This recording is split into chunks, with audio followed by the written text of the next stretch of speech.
pretty safe to say. God give it, God take it away. It's the worldwide American way. What's going on, team? Proof here, and today I'm coming at you something a little bit different, which is a rulings video. And I like doing these because I find them helpful and informative. And what's going on is that there's a little hot button issue going on in the North America Vanguard page on Facebook of what takes place here. Somebody posted up a Bushiroad email of the ruling, which is what I'm basically going to go over today. And I thought it'd be nice to just consolidate all the information in one place and just talk about what's going on here. And what I'm gonna do, I'm just gonna go over the culprits in place, which is obviously Protect, Gift, and Rinne. I'm going to talk about the relevant rulings that are going on here. And if you want to check out some of the other rulings, you can consult the comprehensive rules on the Vanguard page. I'm also gonna link it down below to help you out. And then I'm gonna talk about what it means in the context of the interactions taking place here. So let's go ahead and hop into it. So of course the culprits here are Protect Gift, which you can get from riding the particular grade 3 that grants you the gift, which are currently OTT, Mega Colony, and coming up soon in the future, Grand Blue. And then we have Evil Eye Video Emperor Shiranui Rinne, which is one of the strongest strides to come out from set 14.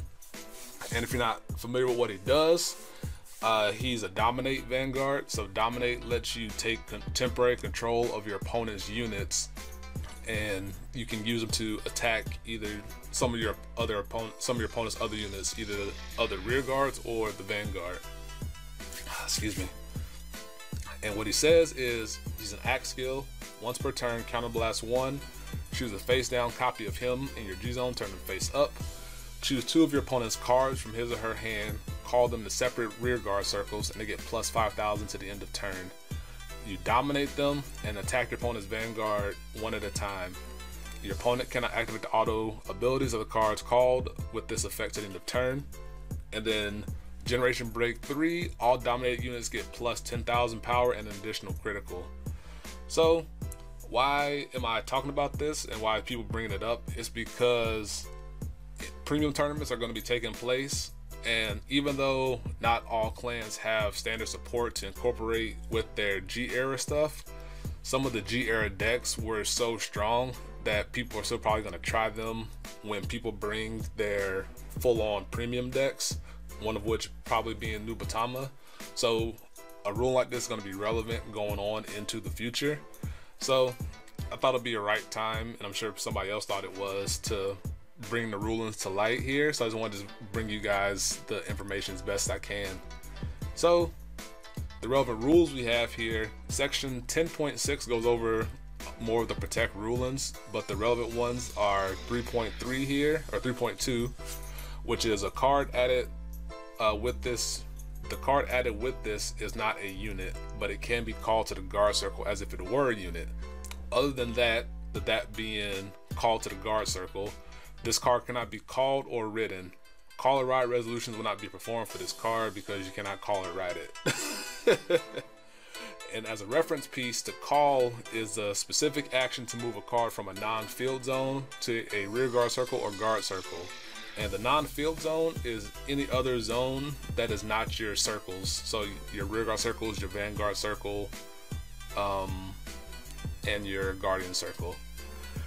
And then 3.3 says the card added with this is still a card and can be moved to any the card added with this is still a card and can be moved to another zone like any other card. So it being a card means it has referential pieces for Rinne skill, and it can be moved, like you can place it with a deluge skill. Technically you can move it with, if a card says, as long as the card doesn't say call and it references moving a card around from your hand to elsewhere, you can use it on a Protect gift. And then when the card is moved to a zone other than your hand or guard circle, it is removed right after. It is removed from that zone right after moving without waiting for a check timing. So it's kind of just talking about how if it moves elsewhere than the Guardian circle or in your hand, it just goes back to your Protect pile. So what does this mean? It means that you can still select the gifts in your hand as targets for Rinne's skill. Rinne asks you to choose cards specifically and not units, and protect gifts are still considered cards per rule in 3.3, sub rule in 3.3. And then after you choose the protect gifts, they cannot be called to the field. Per 3.2, they can only be called to the Guardian Circle. And so, thusly, the protect gifts will remain in your hand, and the rest of Rinne will technically fizzle or resolve without units being able to be chosen, because since you can't call the protect gifts normally, Rinne has no targets to select to dominate and attack with, so it resolves as much as it can. And Vanguard has a big history and a big precedent of resolve or the do as much as you can rule, which is where you activate an ability, you do the stuff that you can do, and then you ignore the stuff that you can't do.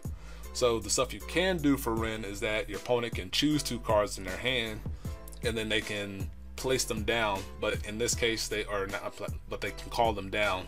But since the protect cards can't be called, you ignore that, and then you move on with the rest of the skill. But since the rest of Rinne's skill is contingent on your opponent actually calling cards to the field, the rest of Rinne cannot resolve as you ideally would want it to. So that's kind of it. So if I have 7 cards in my hand, 2 of which are protect gifts, if my opponent attempts to Rinne me, I can say I select the 2 protect gifts. And since I didn't put the rule on the screen here, but you need to differentiate protect gifts from your other cards. So likely in other sleeves or something, your opponent can't like potentially argue against you saying you didn't select 2 protect gifts to call. So you can't like attempt to call them but then they disappear because of rule inaction type of shenanigans happening. So your opponent knows that these 2 cards that you're showing them are the protect gifts, and then they cannot be called, and you can't finish the resolution of Rinne's skill here. So hope you enjoyed that. That'll do it for me. I'm gonna do like a short version of this for like tournament consumption. So we'll see what becomes of that. So I hope you enjoyed this, and I want to do some more of these in the future as more pressing things come up. So hope you enjoy it for now, and until next time, peace, be easy.